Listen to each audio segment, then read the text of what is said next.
It's everyone's problem. Too much to do and too little time. I'm just always thinking that I can do too many things. The whole family, we're always late. Doing something, the phone rings. Next thing you know, you're an hour later getting home. But there really is a solution. I'm going to give you the tools to fix that forever. Best-selling author and time management expert Julie Morgenstern offers her foolproof system for taking control of your schedule and your life. Coming right up on Time Management from the Inside Out.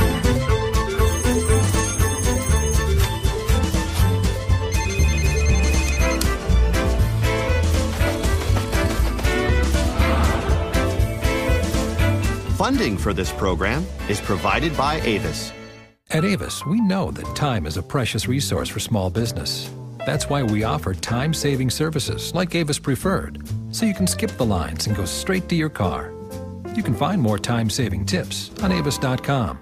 And by contributions to your PBS station from viewers like you. Thank you. And now, America's leading expert on managing your time and getting control of your life, Julie Morgenstern.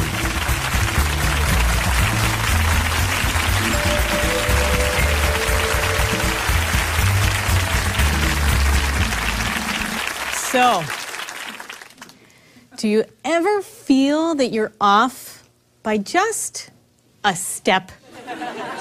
That no matter how well you planned out your day and how organized you try to be, one unexpected thing happens and wham, your entire schedule is thrown off track. Maybe you're spending so much time on the have-tos, you don't have enough time for the want-tos. Have you ever spent a day in constant motion from the minute you woke up till the moment you went to sleep and never even checked your to-do list? Does life feel out of balance? It doesn't have to be that way. When life becomes about the 1,000,001 things on your to-do list, something is wrong. It's wrong. Good time management is about identifying what's important to you and giving those activities a place in your schedule. Time management from the inside out is about designing a life that's custom fit for you, based on your goals, your style, your way. Now, good time management is not going to create a perfect life in which nothing goes wrong. Stuff happens. But good time managers have the tools to get right back on track whenever they're thrown off. And in the next hour, I'm going to give you the tools to fix that forever. 7 tools to be exact. And these tools will work for everyone. Because ultimately, it's about your life. It's about creating the balance that uniquely works for you and living life your way. I mean, it didn't used to be this hard. Life kind of sped up on us, didn't it? People talk about information overload. I think what we're really suffering from is opportunity overload. Every day, there are so many choices of how to spend your time. And I think we're all kind of like kids in a candy shop, you know? We don't know which way to turn. We want it all at the same time. So here's a caravan of camels crossing the desert. Can you see that? I want you to very quickly count the camels in the top row and tell me how many you see. 8? All right, let's take a closer look. If you really study that, the images that you are looking at are not the camels. They're shadows. You see that? The camels are very tiny, and because of the angle of the photograph, you see the shadows. So now why did you look at the shadows first? Bigger, right? What is this like in real life when we are moving really fast? Very often, we pay attention to the thing that is screaming the loudest rather than the thing that is most important. And sometimes, no matter how much is flying at you at the same time, it really pays to just slow down and take a closer look. So my goals for my time with you today are to give you a chance to take a closer look at the way you are spending your time. I'm going to give you the opportunity to develop a completely new way of looking at time. And I'm going to give you 7 tools to get yourself back in balance every time you get thrown off track. The first tool is a self-assessment. If you're struggling with your time, you've got to go from the general, which is my whole life is out of control, I'm completely overwhelmed, I'm sleep deprived, to the specific, which is in what way? And you know what? It's different for everybody. We may all be overwhelmed, but in different ways. We all want things that we're not getting to, but we want different things. So you've got to get specific, take an honest look every time you feel out of control and ask some questions. For example, question number 1, I spend way too much time on what? Extracurricular activities. Too much time. She's not working hard enough. Okay. I wish I had more time for The extracurricular activity. We're going to have you 2 switch seats. Okay. All right, what do you wish you had more time for? For myself. For herself. A lot of people are missing that. Okay. How about this one? I procrastinate whenever I have to take care of things I don't want to do. Don't want to do it. How about you? What do you procrastinate on? Taking a vacation. Taking a vacation, right? As soon as I get to the bottom of this to-do list, get a little more work done, then I'm going to take a vacation. You know, everywhere I go, I hear the same kinds of answers. No time for myself, no time for exercise, hard to say no to those sorts of things, not enough time for me, quality time with my family, right? You know what it all boils down to? We all want a 25th hour. We want it. We want it. But the real question is, if we had a 25th hour, what would we spend it on? Let's see how some other folks answered that question. If I had a 25th hour, I'd spend it on... The computer. Sleeping. Oh, scratch the computer. Sleeping. Yeah. Hanging out with my boyfriend. Family. Sleep. Exercise. I spend it relaxing. Reading a book. Sleep. Playing sports. Television. Watching television. Sports Center. On fixing up what I have to do today so I don't have to do it tomorrow. You heard it, right? Could everybody relate? Okay, I'm going to find you the 25th hour, and I'm going to find it right here in this messy closet. Most people have an easier time organizing space than time. You can see things, you can hold them in your hands, you can take out a measuring tape. Is this going to fit? It's not going to fit. Neaten up the stacks. Stick them under the rug, right? You can see it, but time is invisible.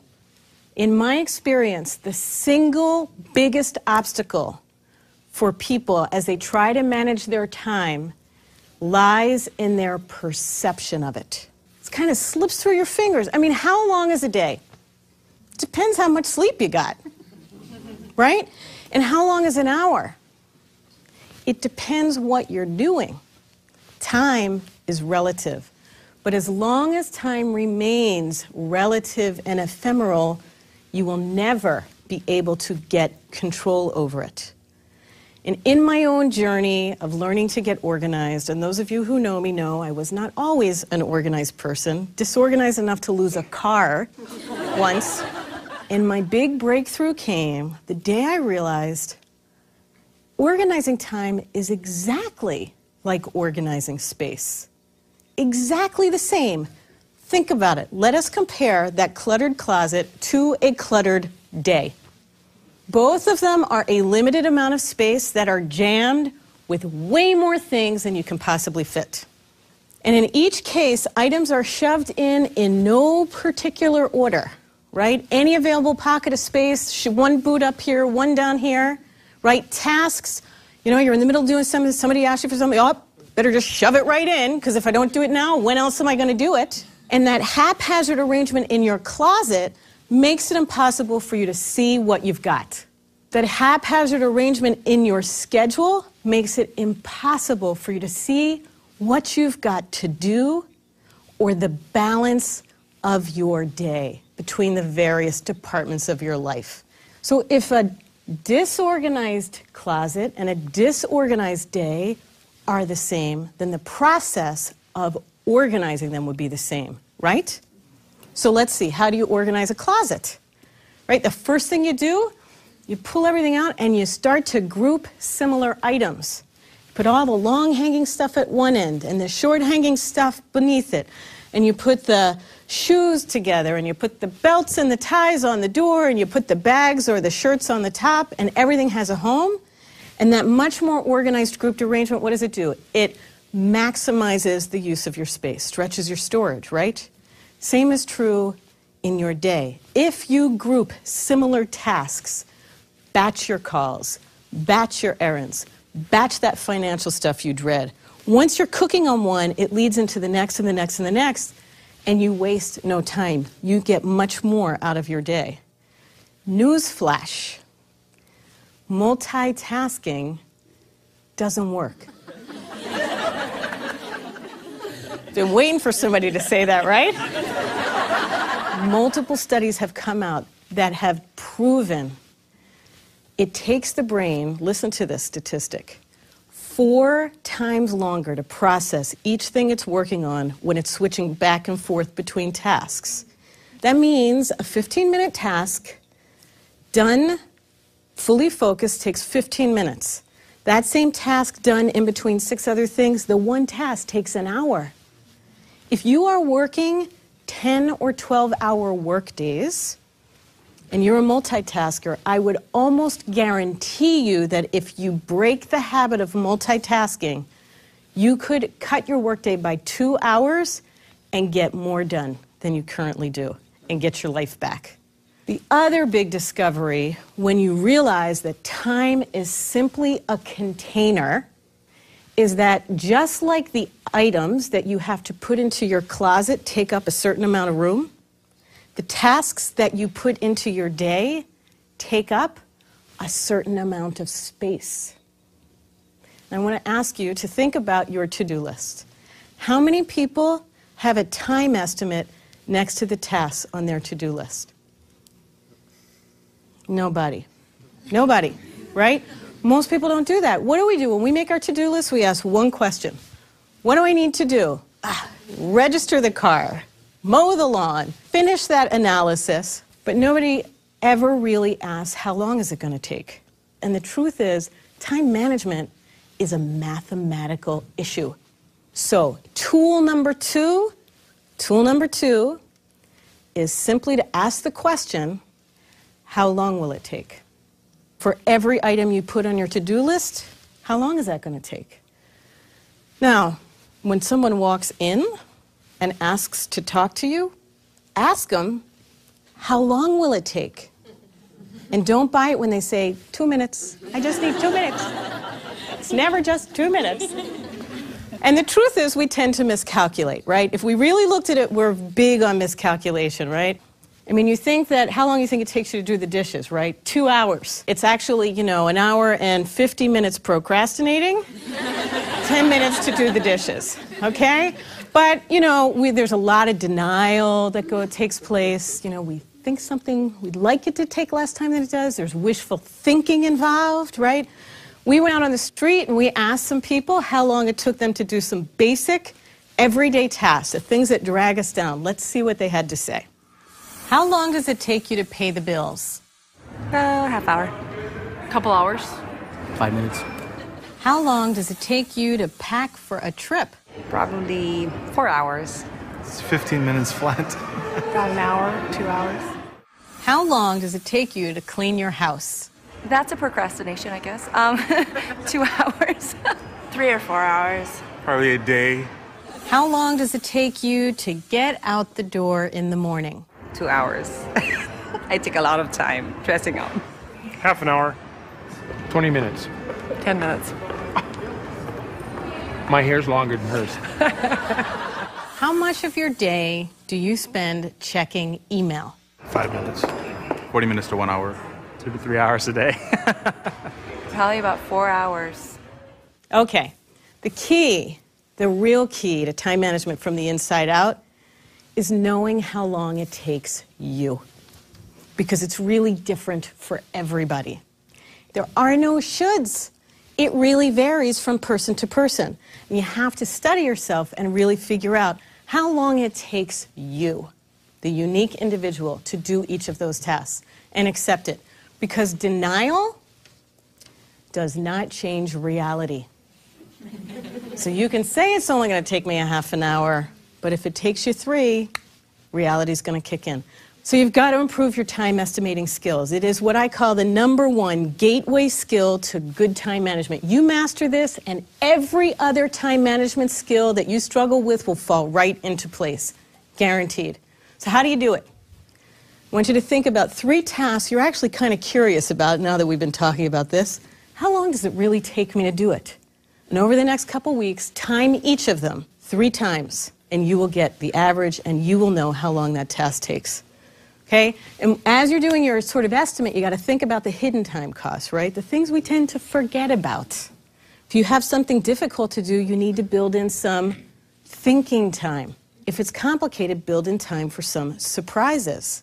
You need setup time if you're doing a project. You need cleanup time, otherwise what do you end up with? Half-finished things all around you, right? And you need to factor in travel time. Realistically, travel time is not the 10 minutes on the highway it takes to get from here to there. It's the 6 minutes to go find your car and warm it up, find a parking spot, wait for the elevator to come, right? So you got to be realistic. Now, once you start looking at how long things take, guess what you're going to find out? You got too much to do and not enough time. Tool #3. When you have more tasks than time, before you get stuck in the middle of your day in an emergency situation, you're going to apply the 4 Ds. First D is delete.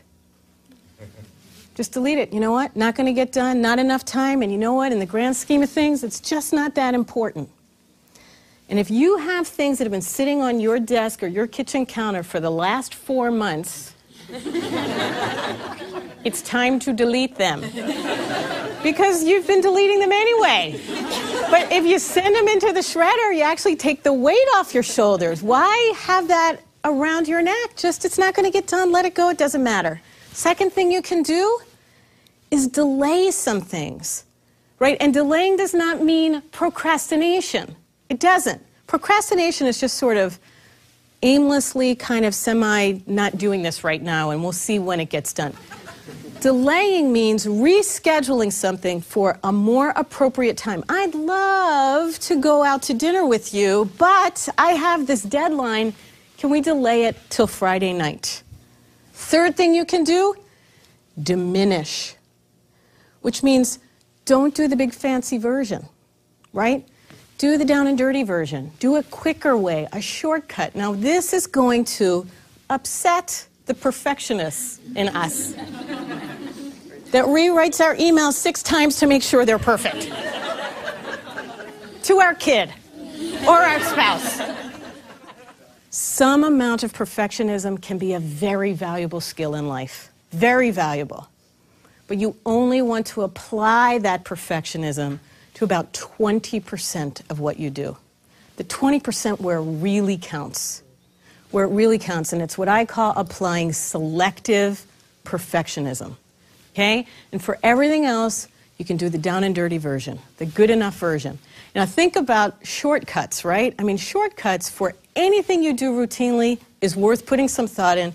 How can I do this faster? Food shopping. Make a master shopping list, right? Put it on the computer and organize it exactly the way your supermarket or your stores are organized. And you post it on the fridge and you check things off, and everybody checks things off as you run out of them. You grab that list, you go to the market, and you zip through, and you're out in record time. Cleaning. Try team cleaning your house with the other people you live with your spouse, with your kids, with your family. But when you team clean, Stick as a team in one room at a time. Everybody gets a different job. One gets the mop, one gets the rag, one gets the duster, right? Circle the room and do it, each room in 3 or 4 minutes. Put on some great music. You have quality time. You get it done in a fraction of the time. Getting out the door in the morning, especially if you're not a morning person, I highly recommend you make all your decisions the night before. What am I going to wear? Where is my briefcase, right? And just as a backup, post a little, what are the things you always forget, you know, when you're halfway down the street? Create a little do not forget checklist and post it on the door right before you walk out. Do I have my wallet, my keys, my cell phone, my charger, right? My significant other. And then you can go. The 4th D is delegate. Delegation is psychologically the most difficult. You know, it's really hard to let go of that control, right? Okay? But I'm telling you, if somebody can do anything on your to-do list faster than you, better than you, or good enough, let them have it. Okay? The truth is, time management is not about to-do lists. It's not. It's about the big picture, right? And when we come back, we are going to rise above the details, and I'm going to teach you how to connect those daily tasks to your big picture goals.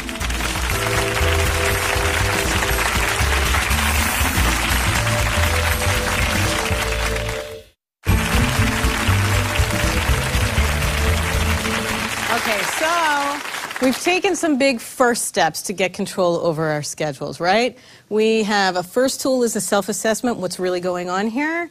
Second tool is realizing how important it is to estimate how long tasks take. And the third tool is the handy-dandy 4 Ds. But time management is really not about the to-do list. It's about your life, right? So to truly manage your time well, you have to rise above those daily details and develop perspective. So tool number 4 is what I call developing a big picture view. Okay? And there are 3 steps to developing your big picture view. The very first one is to simplify your life categories. The second is to define your big picture goals. And the third is to select activities. Okay, 3 steps. Let's take them one at a time. Simplify your life categories. And when you think back to that closet, one of the keys to organizing any space is to not over-categorize. If you have, you know, one section for short sleeve shirts that are solid, one short sleeve shirts that have a pattern, long sleeve shirts over here, right? You know, I mean, by the time you don't know where anything goes, and that's why it ends up on that chair by your bed. Well, the same is true of your time and your life. If you are trying to juggle your time between 14 or 15 or 16 or 18 different life categories, you can't. It's too much to keep track of. 3 to 5 is what I call the magic rule. No space should be organized or subcategorized into more than 3 to 5 categories. And I say the same is true of your life. What are you really trying to juggle your time between? Simplify it, 5 or 6 categories, okay? I'm trying to juggle my time between work, family, self, maybe community, right? Knowledge, spirituality. We're all going to divide it a little differently. Some people might, I'm trying to organize myself between sort of my creative time, my right brain time, my left brain time. But keep your categories simple because it's so much easier to keep yourself in balance, right? Between a few categories. Everything should be able to be funneled into one of those 5 categories. Once you know what your life categories are, okay, this is my balance, you have to define goals for each category, right? Like when it comes to work, an example of a big picture goal is, you know, when it all comes down to it, I want to develop a reputation for excellence. And 100% of what I do at work heads me toward that goal, okay? For myself, category of self, an example of a big picture goal is I want to maximize my health. And everything I do is going to lead me toward that destination. Finances, if that's a life category. Big picture goal might be build large retirement fund. Somebody else might not want that. Somebody else might want to make a fortune, spend it all, and die happy and broke, right? So we all have different big picture goals, but those big picture goals are our values. It's the destination, right? They don't change that much over the course of your life. It's what really counts. And you know what? Sometimes people get hung up on this because they question, do I really deserve that? Am I able to get myself there? Do I have what it takes to achieve that? And let me tell you something. If you think you don't know what your goals are, you do. We all know in our gut what we really want. And in all my experience and all my years as a time management expert, I know that once people just have the courage to just write it, because it's there anyway, the minute your goals are clear, your vision gets clear, and it all starts to happen. Write it down. Be courageous. Dream big, because you know what? You're dreaming big anyway. And once you know what your goals are, easy, right? Simple, one sentence. Now you have to select the activities. How are you going to get to that goal? That's where we have opportunity overload. So many choices. If your goal is to maximize your health, how many ways are there to do that? I mean, we've got yoga, we have Pilates, meditation, eating well, getting to the doctor, sleeping a little bit more, right? So many different ways in any life category. So your activities can change. They can change every month, they could change every year. When we talk about New Year's resolutions, we say, oh, my goal this year is to exercise more.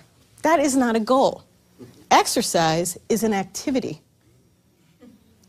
The goal is better health. The activity is going to the gym. If we have 5 life categories and you have 3 activities per year for each of those categories, how many activities is that in a week? Pull out your calculators. 15. Okay, that is 15 things. The activities are objects you have to fit into your week. They take space. Limit the activities. If you need to change them every few months, do it. I want to tell you about the art of selectivity. Very dear friend of mine, Gordon, is probably the truly most brilliant time manager I've ever met in my life. And one of this man's categories is knowledge. He wants to know stuff. But instead of trying to learn everything all at the same time, he chooses one topic per year. So one year it was the history of jazz music. Another year it was the aerospace program. Another year the presidents of the United States. And for the entire year, whatever his topic is, whenever he finds himself in a bookstore or leafing through a magazine or checking out PBS, right? He gravitates toward the section related to his topic for the year. Doesn't that sound delightful? Easier, focus. You can do so much in your life, but you can't do it all at the same time. So select your activities, 1, 2, or 3 per life goal, and then we've got to find space for them in your week, right? Now, how are we going to do that? Tool number 5. We're going to create a time map. A time map. Now, what's a time map? A time map is a structure to your day or your week that guarantees time for all of the core activities that you have decided are essential to you. It ensures the balance that you want in your life. Okay? And it makes daily decision-making so much easier because you have time set aside for each of the core activities. You can truly focus on the moment. This is my work time. I am focused on work. Family time is later. When you are with your family, you've taken care of work. You can be in the moment. And you're not constantly distracted with, I am here, but I need to find time for that. Why have I neglected that? And so on. So first, take a look at the sort of just blank schedule for a week. And I would challenge you to try filling something like this out for a week. A little tedious, but write down the time you wake up, the time you go to sleep, that is your container, and write down how your days go and everything that gets in there. You may be surprised that you will discover hidden pockets of time you didn't even realize you had. You may also realize that you are doing things in such a chaotic fashion you can't even capture it on paper. Can't account for the last 6 hours, but I was busy. Let me show you how this time mapping really works. I worked with a woman who was married. She was a working mom. She was vice president of a bank. She had 2 children and a husband. And she had her work life worked for her. You know, when she was at the bank, everything worked like clockwork. She had staff. She delegated well. Everything was fantastic. But her time at home was completely out of control. She felt like she was drowning in chores and errands. She had absolutely no quality time with her kids, and she had no quality time with her husband. She called me in for help. I said, okay, let's look into the closet of your week. And I said, tell me how it flows. Tell me what happens. So this is what she woke up at 4:30 in the morning every day. We only ask questions. We do not judge. It wasn't me getting up at 4:30 in the morning. And she spent 2 hours by herself, drinking coffee, reading the paper, and she was a marathon runner. This was a woman who took time for herself. She'd go for a run, she'd take a shower, she'd get dressed, and then she would wake up her kids. And for the next hour, she would dress her kids, run downstairs, cook breakfast, serve breakfast, clean up breakfast, grab the backpacks, grab the kids. They'd race out the door. She'd drop them off at school. Workday went just fine. She'd pick them up, come home, walk through the door at 6 o'clock. She immediately began cooking. She'd wash the floor. She'd pick up the clutter from the morning that hadn't been taken care of, serve dinner. While the kids did their homework, she would clean up. And at the end of the day, she would do laundry or iron her clothes for the next day and go to sleep and collapse. Now, what's wrong with this picture? You know what the first question I asked her was? Why do you wash the floor every night? And she looked at me so stunned and said, well, that's what my mother always did. And I went, oh, did your mom work? And with that same look of surprise, she went, no. This was the vice president of a bank who, without realizing it, was also playing the role of a 1950s full-time stay-at-home mom. The other question that becomes very obvious when you look at this is like, where is her husband? And you know what? He wanted to help. He tried to help. She didn't like the way he put things away.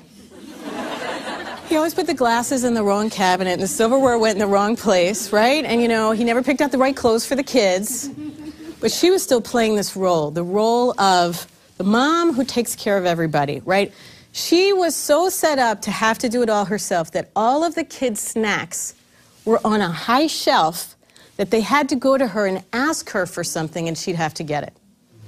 Totally not conscious. So first thing we did was I told her, you don't have to wash the floor every night. And then we reorganized the closet of her week. Now, if you look, we're looking at the balance, the categories. Pink is family time, okay?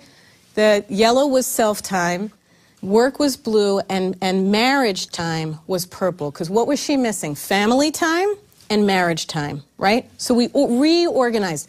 First of all, I took a half an hour away from her in the morning. Because the only reason she was taking those 2 hours is she was dreading waking those kids up, because once she did, the weight of getting them ready was all on her own shoulders. So we gave her an hour and a half for her marathon run, coffee, and newspaper. She woke up the kids got themselves dressed, her husband made breakfast, she was showering, they all sat down and ate, and had an hour and a half, which was really what it took to get out the door. She went to work, it went fine. When she came home, they cooked as a family. The kids helped wash the salad ingredients. They ate, and then while the kids did homework, her husband and her did the dishes. They got the kids in bed by 9 o'clock, and for an hour every night, we staked a claim on marriage time. And even if all they did was sit side by side reading the newspaper, not even talking, they both knew they had that time together every day and could start to really rebuild that connection. And we also reinstituted date night, right? Because you forget when you're married, you know? You get all involved in all the chores, but if you don't nurture these relationships, they start to crumble, right? You get a little detached. So we had marriage time, and even on the weekends and family time, we organized it so there was a balance between the mornings on Saturday were errands and chores finished. The afternoon was family fun time. They always had it.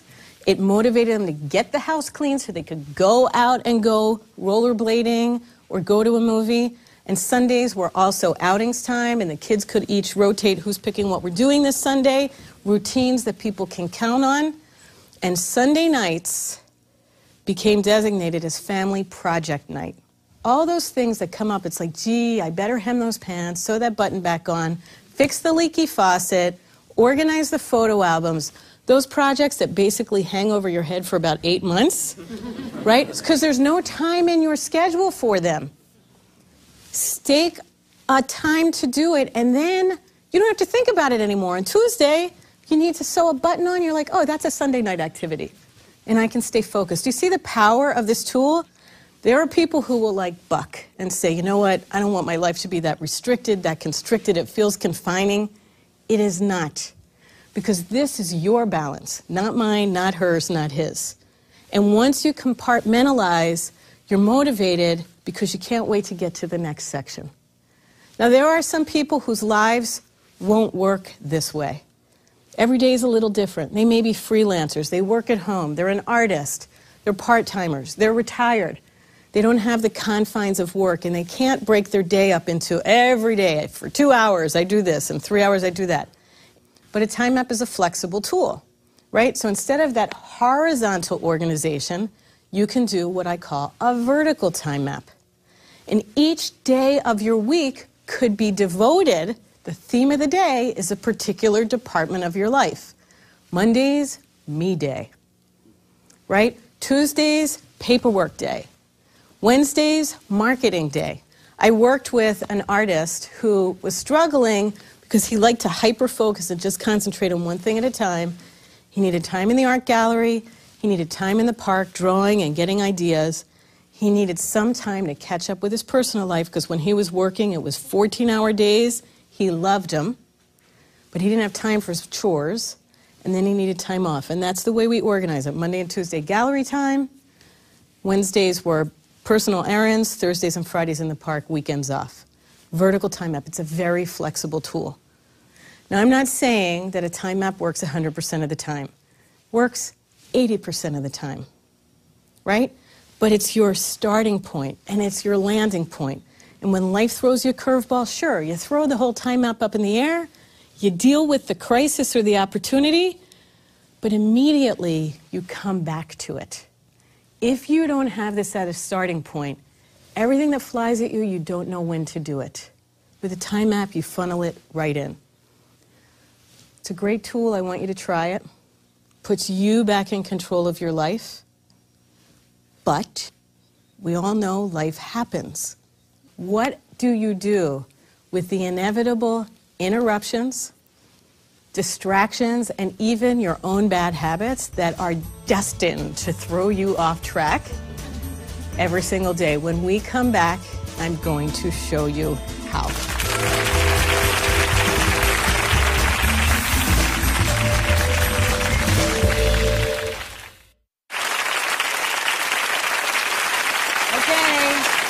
So we've defined our goals, right? We picked the activities that we want to get us there, and we have created that wonderful tool, the time map. That's the balance we really want to keep. So now life happens. What do you do with reality when reality strikes, right? How do you make decisions about the 1,000,001 things and choices that you have to make every single day? Remember that messy closet? If we were going to organize that closet, we would apply what I call the space formula. S-P-A-C-E. The S is for sort. We'd pull everything out and we would group similar items. The second thing we would do is P for purge, okay?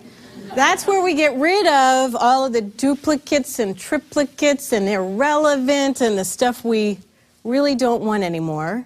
We're now reduced just to what we're going to keep, and the A is for assign. Assign a home for each of the categories that we're keeping.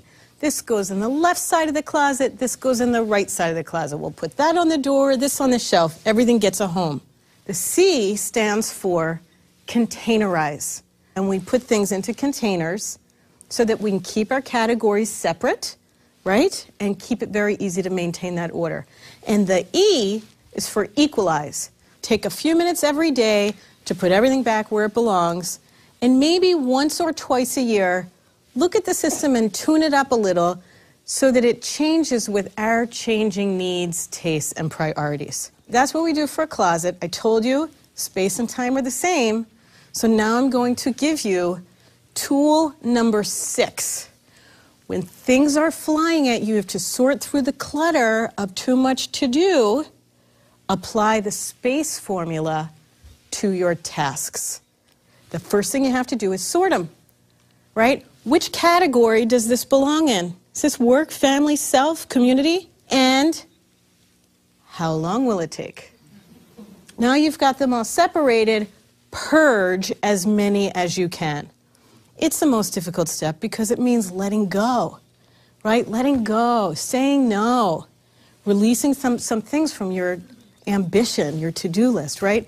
So what makes it so hard to say no? Let's talk about that. What do you think makes it so hard to say no? I think you want to please. You want to please others. people. Yes. You want to please others. Feels good, right? Mm-hmm. Don't want to get them mad at you, right? Okay, why do you think it's hard to say no? Because so often people appreciate when you do things for them. They appreciate it, right? You love the smile on somebody's face when you say yes, right? Why is it hard for you to say no? Personal satisfaction, just getting the job done. So you like to get it done. You are driven by results. I want to conquer this, right? And get it done, right? So what we're really saying is it's not only hard to say no to other people, it's just as hard to say no to ourselves. But you must recognize your right to say no in order to keep your life in balance so that work doesn't suddenly take over at the expense of everything else, or time off takes over at the expense of your career. Think about the tasks that you wish you could say no to, but yes keeps falling out of your mouth. Right? Like, how about being on a committee? That's a hard one to say no to, right? You want to please everybody? Really hard. You got to practice exit lines for the trickiest situations. I would love to help out. I am so devoted to this organization, you know that. But my plate is so full, I really couldn't do the committee justice this year. Can we rediscuss it next year? You have hurt no feelings, you've done them a favor, and freed yourself up. Somebody invites you to a party. You know what? You had a hard week. You really don't feel like being social, right? How do you get out of that one gracefully, right? Practice your exit strategy. You know, thank you so much for thinking of me. I would love to attend, but I have a prior commitment. Even if that prior commitment is to be in your jammies reading a novel for the whole weekend. You have an appointment with you, and you don't have to explain what the prior commitment is. Trickiest one to say no to, often the boss. You know, bosses have this terrible habit of piling the work on. Can you do this for me? Can you do this for me? Can you do this for me? Oh, and this too? And you get to points like, you have to say no, but how do you say no to the boss? You don't say no. Present your boss with the options and have them help you decide. Because I would tell you, your boss is as busy as you are and is not keeping track of the tasks that they are throwing over their shoulder, hoping you keep saying yes. And all you have to do is say, you know what, we have the same goals, we want to serve the customers, we want to make a fortune here, we want to keep our profits high. I've got this due by 5, this due by 5, and we clearly need this done by 5 too. Can you help me prioritize which is most important? Or can we get some extra help so they all get done at 5? Which leads us to delegation. Another part of purging. Right now, we talked earlier about how difficult it is to delegate. Okay, you're on. Why is it so hard to delegate? Well, somehow I feel guilty. You feel guilty? I am responsible to do these things, and so I shouldn't put it on to other people, and then being a people pleaser, they might not like it. Okay, so there's a sense of you don't want to burden other people Right. or stop pleasing them, right? You are going to take care of it all. And after all, these are things I'm able to do, and I feel like because I have the ability to do it, I should do it. Okay, all right. How about you?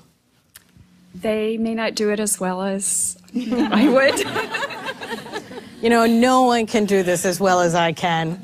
And you know what? If I have somebody else do it and they're not going to do it well, I have to do it again, all over again anyway. What time have I saved, right? Can't do it as well. And sometimes people feel that by the time I explain this to somebody, I could have just done it myself, right? Okay, so here's what I want to tell you. Number one, you have to change your belief system about delegation. Delegation is not burdening other people. How many people here have already acknowledged how good it feels when someone asks us to do something for them and we do it and we get that appreciation? It feels awesome. Why are you hogging that feeling all for yourself? You're not letting anybody else feel good. It feels good to help. Share the love. Share the good feeling.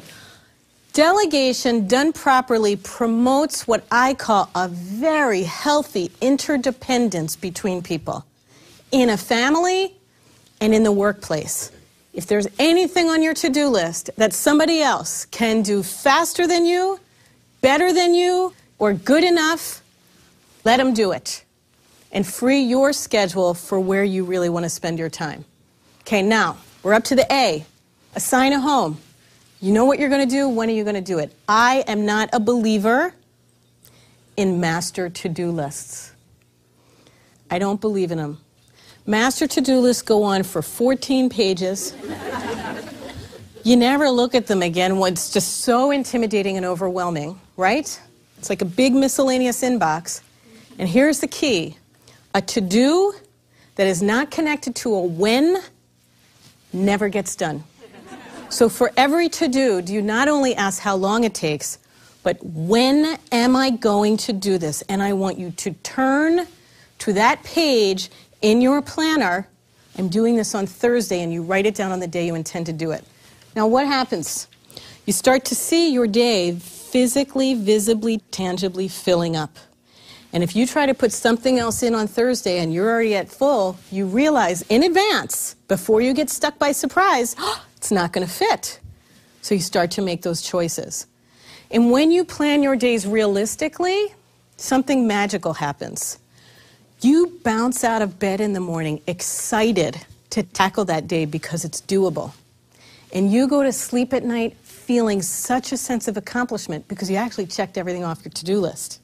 But what that really means is that you need a single, consistent planner. One tool to record all of your to-dos, tasks, and appointments. Just one. So tool number 7 is to choose just one planner. Not easy, because look at the options. There are so many choices.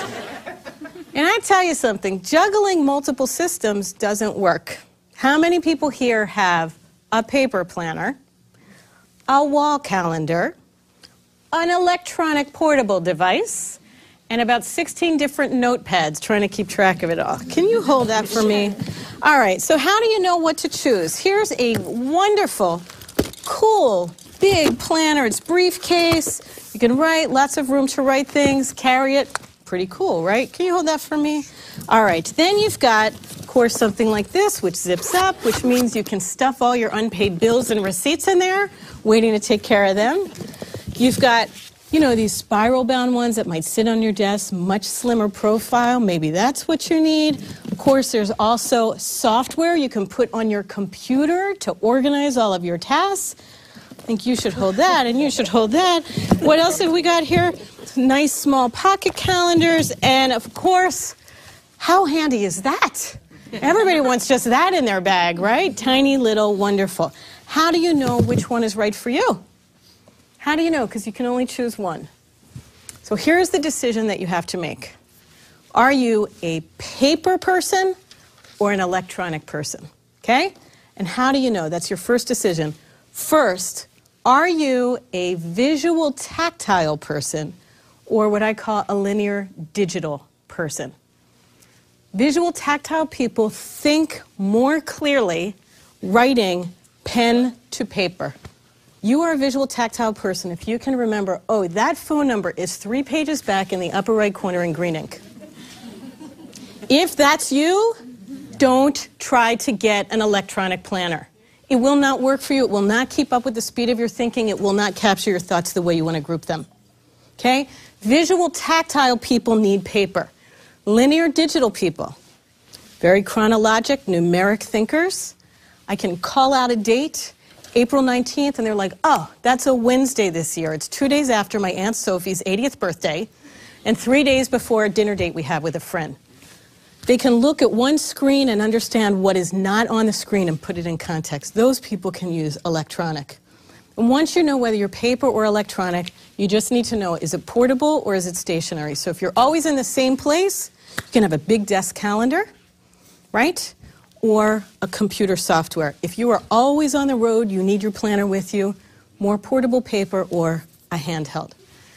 We're up to C, containerize, starting and stopping when you plan to. If you say, I'm going to the gym from 9 to 10 on Saturday morning, you gotta leave on time. And you have to not get there and trick yourself and then stay for 4 hours.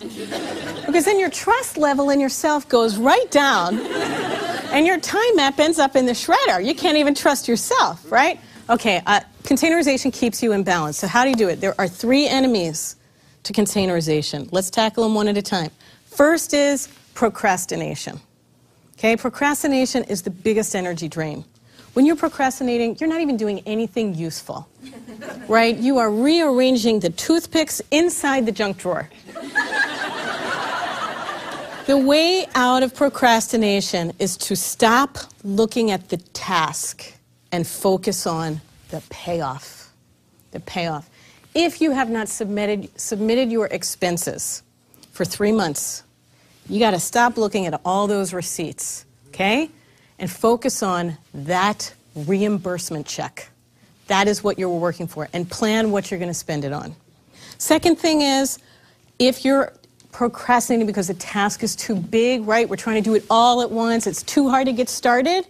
Break it down into smaller steps and just do the first step. Clean the fridge, not the whole kitchen. Enemy number 2 to containerization is chronic lateness. All right, and you know what? This is a very emotionally charged issue, right? Whether you are the guilty party or the person left waiting, lateness puts a real strain on a relationship, right? A lot of time is wasted, and people really think that lateness is mostly a matter of rudeness, and it's not my experience. How do you solve the lateness issue? You have to diagnose what is causing it. And there's 2 causes. Could be technical, could be psychological. How do you know the difference? If you are always late by a different amount of time, sometimes you're 5 minutes late, sometimes you're 40 minutes late, it's probably technical, which is you're terrible at estimating how long tasks take. You're always off by a different amount of time. We know the solution to that, right? Gave you that homework already. If you are always late by the exact same amount of time, always 10 minutes late, always, guess what?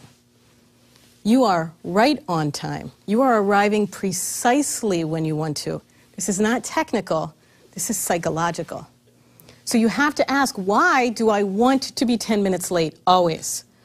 And my experience is people who are chronically late by the same amount of time have a kind of fear of downtime. They must be busy all the time.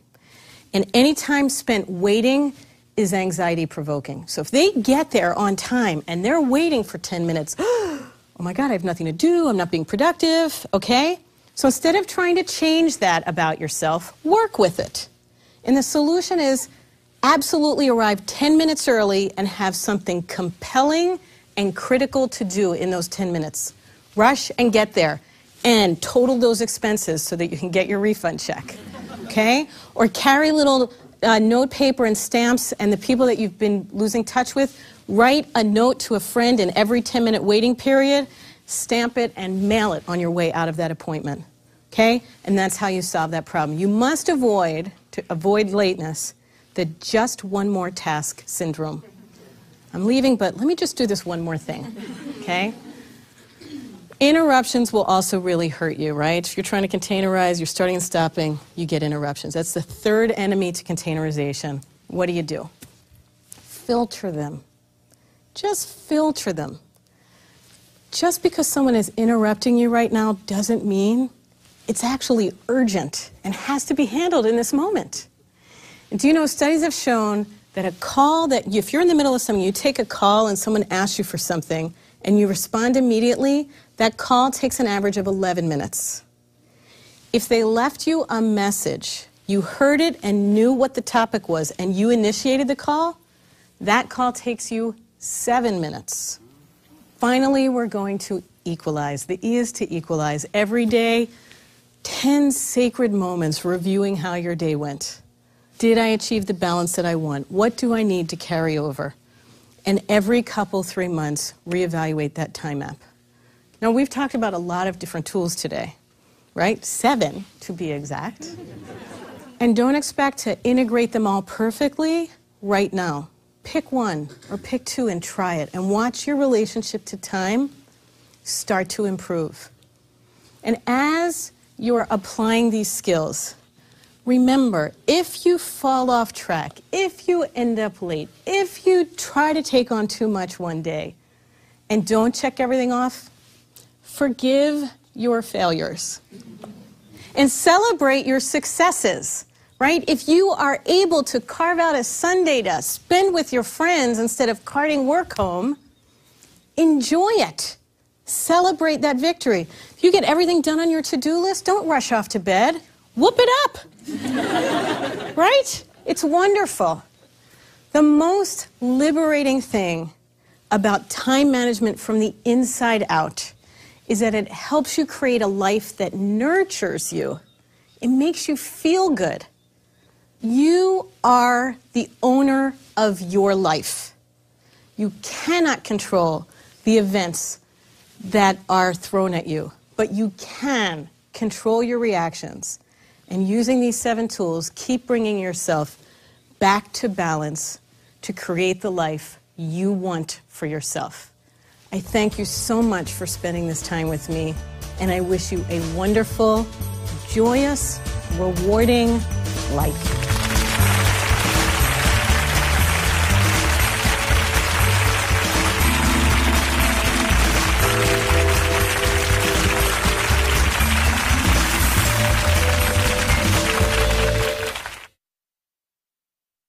Funding for this program is provided by Avis.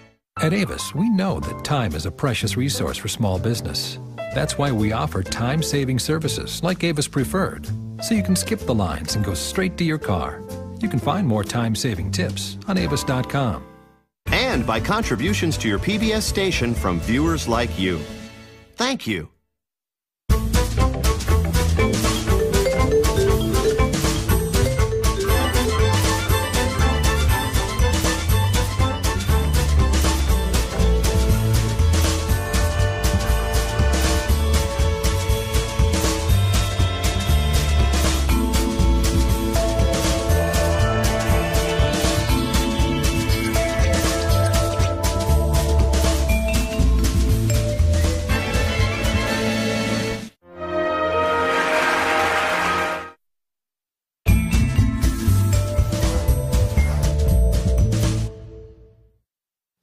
Okay, the one thing you will hear me saying over and over again is that managing your time is all about your individual needs and preferences.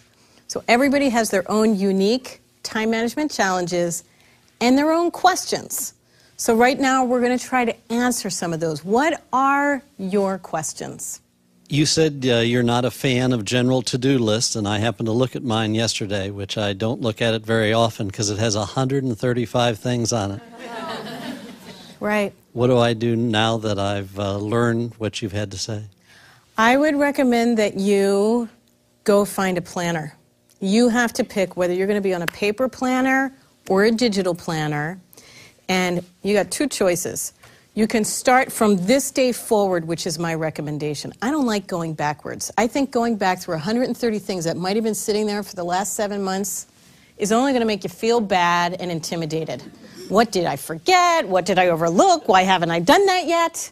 Start from today forward, because I'm sure there's 100 things more you have to do. So get that planner. I would recommend starting out maybe, if you're going to go paper, with one whole page per day. This is one of the things that we really didn't talk about too much, which is, do you want, if you're, are you a paper guy? Yes. Okay. So you could have a week on 2 pages. That gives you about this much room to write your to-dos for every day. If you only have 3 or 4 to-dos on any given day, that size will work for you. Okay? If you have 10 or 12 to-dos every day, you need a whole page for each day. If you have more than that to keep track of, not only your own 10 to 12 to-dos, but other people's to-dos, you're managing a staff, you're trying to keep track of your kids or your spouse or whatever, you might need 2 pages per day. Buy the right planner and start from this day forward for every to-do. How long is this going to take? When am I going to do it? Turn to the page and write it down.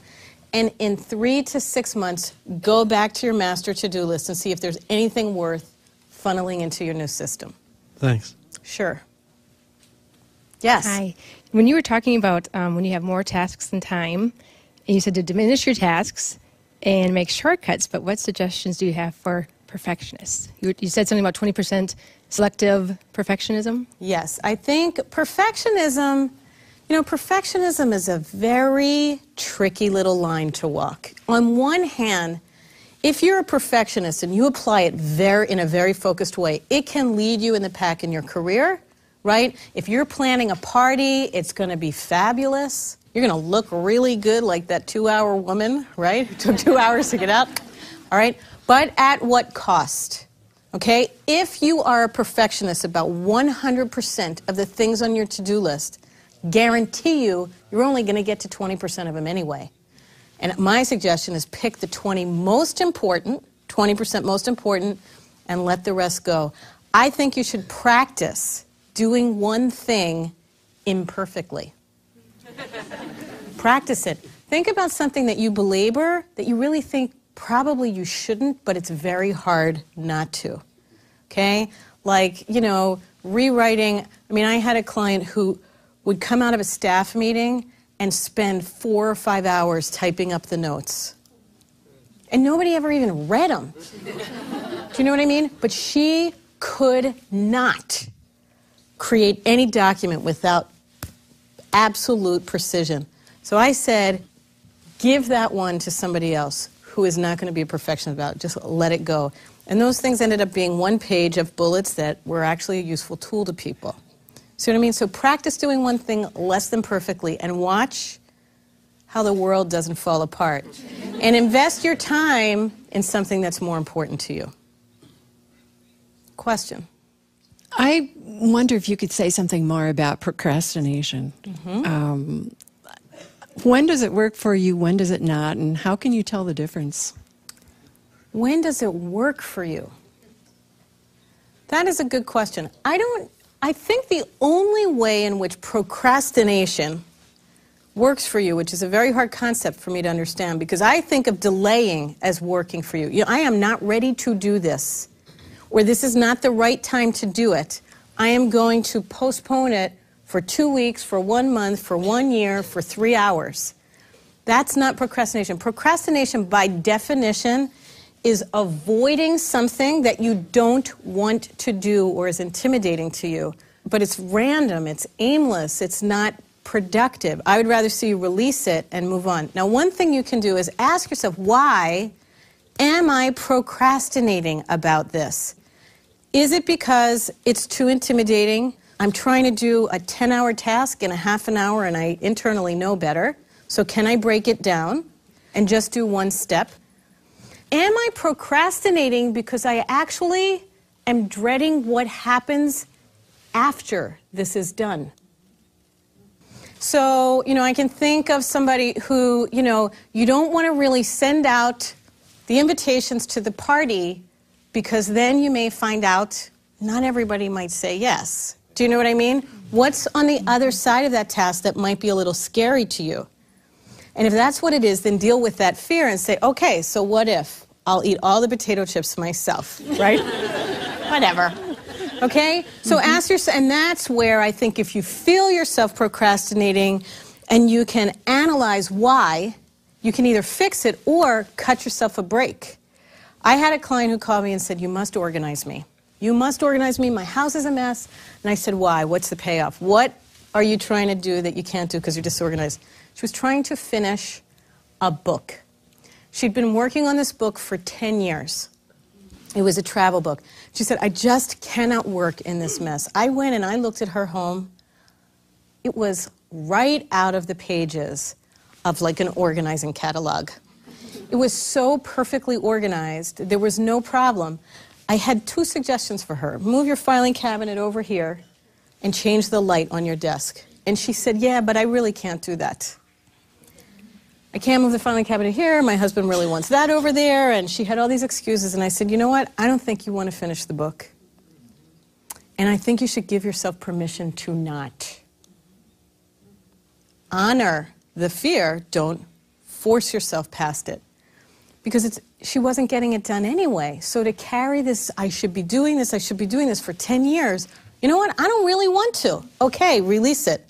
And when you give yourself permission to release a task, it will either float down the river and c'est la vie and free you up, or you're like, well, you know what?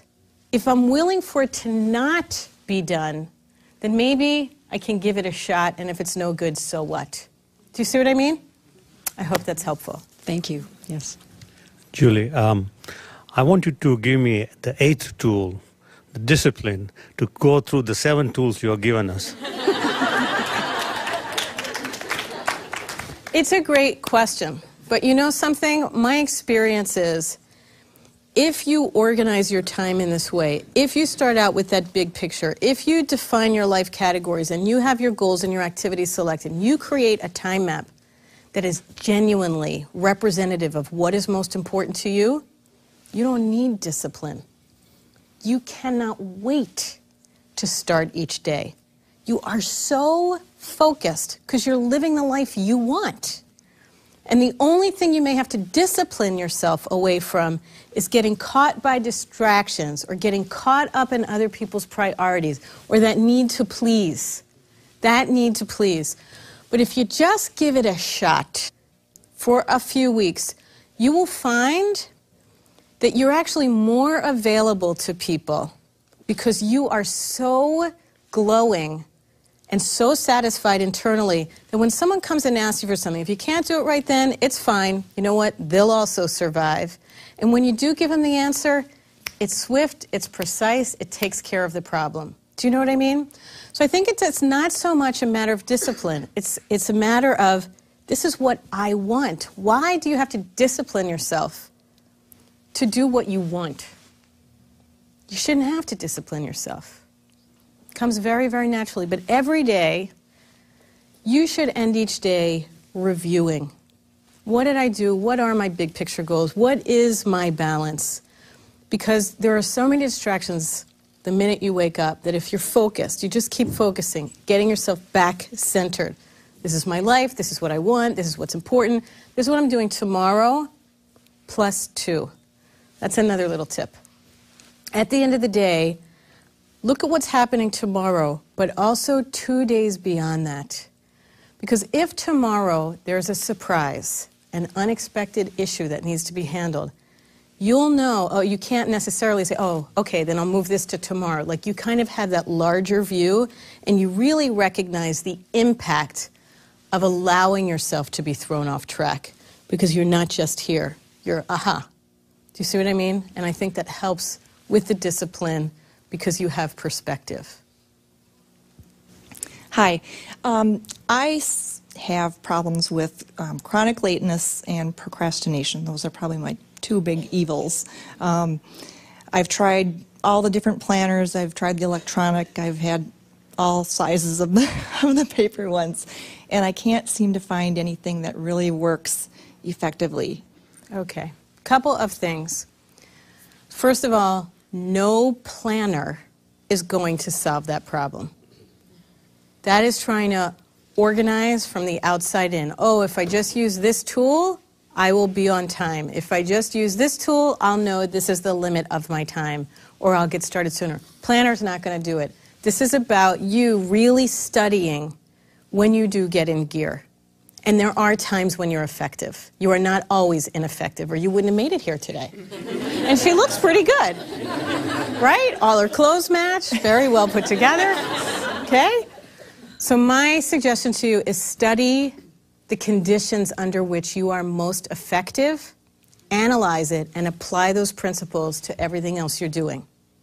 So it could be that you're okay if you're, switching things every 10 minutes, okay? So what you need to do is break everything you do down into 10-minute steps. So you're not starting many things, finishing none. But in any 10-minute moment, you can say, okay, what can I finish now? Not what can I start, but what can I complete? It may be that you're better in the morning than at night. You are? A night person. You're a night person, then yield to it. Yield to it and stop trying to shoot yourself into, I should be up at 7 o'clock in the morning and go to the gym, and you spend your whole day feeling guilty that you're not doing it, and you don't get effective till nighttime. Savor your day. You're not getting anything done anyway. Go to the beach. Okay. Do you know what I mean? You have to yield to it. My very first book, I had such a hard time writing this book. First of all, I had tremendous writer's block at that time. That book kind of delivered me from it. But I had a business to run, and I had a child to take care of, and I thought, well, now I have a contract, and I have to write this book. I would wake up every day and start writing. Get nowhere. Got nothing done. Was thinking I should be calling clients, I should be doing this, I should be all day long ineffectively writing. My daughter would come home and I'd be like, oh, she's home already? I haven't gotten a sentence on the page. This is terrible. We'd have dinner together. I'd be so distracted. And she'd go to bed, and my office at that time was in my home. Right next to my bedroom was the office. And just as I was going to sleep at night, I'd see that office and I'd go, one more shot. All is a loss. And I'd walk in, and for the next 3 hours, I'd be cooking. Suddenly, it was 1 o'clock in the morning, 2 o'clock in the morning, and I got so much done. And I thought, and then I'd have to get up at 6 in the morning again. And I kept trying this. And I was talking to one of my own organizers, and sometimes we need our advice turned around and reflected back to ourselves. And she said, Julie, apply your own principle. Look to when you're doing that task and allow it to be so. You are a night writer. Stop trying to write during the day. You know what? That's what I did. So all day long, I didn't even think about writing because it never would start till 11 o'clock anyway. Do you know what I mean? And suddenly I was productive again, and the end of that story, which is interesting, is once I was writing 11 to 1 or 2 in the morning, the only problem was it was hard to get up at 6, right? But I said, what is it about the nighttime that works for me? Why does this help? Why does this work? And it's because at that time of night, I did not feel that there was anywhere else or anything else I should be doing. And I said, when else is this true? This is also true from like 6 a.m. to 9 a.m. or 7 a.m. to 10 a.m. And having been a night person my whole life, in that one instant, I was able to shift and become a morning person. It was remarkable. So stop fighting it. Yield to it and see why it works, and you may be able to translate it and shift the way you're operating. How do you force yourself to finish a task? Because I always feel like I could send one more email or make one more call. Okay, so is it end your day or end your task? In my task. End your task. So you start things, but you have a hard time finishing them? Well, not finishing them, but I always have one more thing I can do before I leave. I can send an email, make one more call, take another call, and then you find yourself playing catch up and running, and you're doing 75 miles an hour trying to make up the lost time. Right. Okay. So you've got that shove one more task in syndrome. Okay. So first thing you need to do is, first of all, she recognizes it. Very good. And that is really the key. You need to recognize the minute you feel like doing one more thing, put the brake on, fight it vigorously, and leave. You have to make it a habit of fighting that. And it's going to make you anxious. Because the real reason that you're doing that is you don't have fabulous plans for when you get home. And that's the truth. You probably are putting much more thought and time into your work day than your time when you get home. Okay? So if you keep shoving in one more task, that's procrastinating leaving because you're not ready to go to the next thing. Make sure you're very clear that the very next thing is compelling, it's what you want to do, and you can't wait to do it. And that will get you to stop and jump into the next bucket. I hope that's helpful. Yes, thank you. Yes? I do a lot of volunteer work and a lot of social activities in the evening. And typically I get home, around 10 o'clock, and I need about an hour of downtime. And then I find I go to bed too late. So how do I get the amount of sleep that I need, but still have the downtime I need? Wow. So your evenings are full, but then you need an hour to relax, and then you fall asleep, and then you have to get up early. And we've got a container here, right? So my question is, if you're going to put it in at the end of the day, can you remove it? Can you start your day later? Sometimes. Can you sleep a little longer? Sometimes I can, and sometimes maybe I can't. it's just like the shoe closet, right? If you got to take these shoes out and put these shoes in, you only have so much space. So if you don't want to give up sleep time, and it takes you till 11 p.m. to go to sleep, and you need 8 hours a night, right? How many people actually count when they set their alarm clock, how many hours they're giving themselves, as opposed to what time should I get up? You should count, I want 8 hours sleep. It is 1 o'clock in the morning, I'm setting the clock for 9 a.m. The other thing you can do, I don't think it's very hard to rush the decompression time at the end of the day. So if you're stimulated, it's going to take you an hour to unwind, you can't speed that up. You just can't.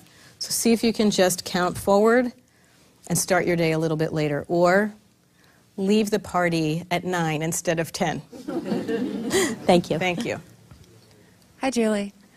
Hi. When you were talking about multiple planners, that's me to the T. I thought I had 2, and talking with other people, I have 4.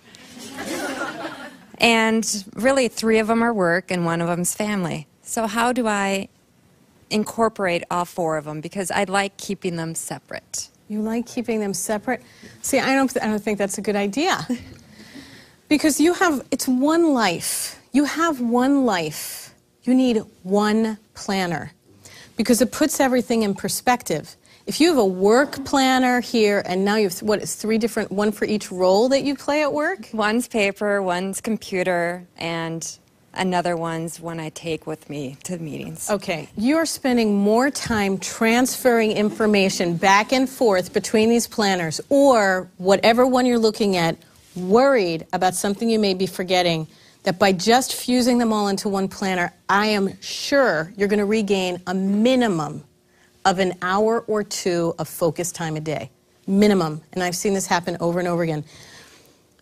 If you put it all in one and you want to keep it distinct, color code it.